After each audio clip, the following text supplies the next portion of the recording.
Let's go! Tayo magsala ng itlog sa incubator.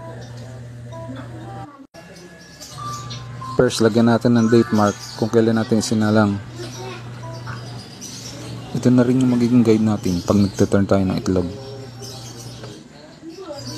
Ang itlog ng manok ay napipisa sa loob ng 21 days mula nang inilagay natin to sa incubator.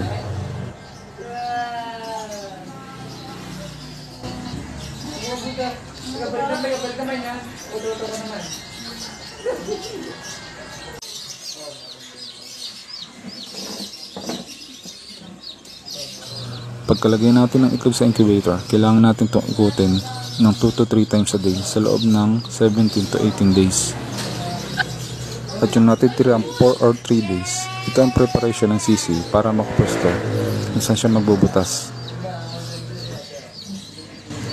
Ang sisiw o itlog ay kadalasan nagka-crack mula sa ibabaw paikot. Pag ang sisiw ay nagbutas sa ilalim, kadalasan ito ay nasusuffocate o nalulunod sa sariling pawis nito na nagiging dahilan sa pag-hindi hatch ng itlog o pagkamatay nito. Kung nagustuhan niyo ang video kong ito, please follow and share guys. Maraming salamat!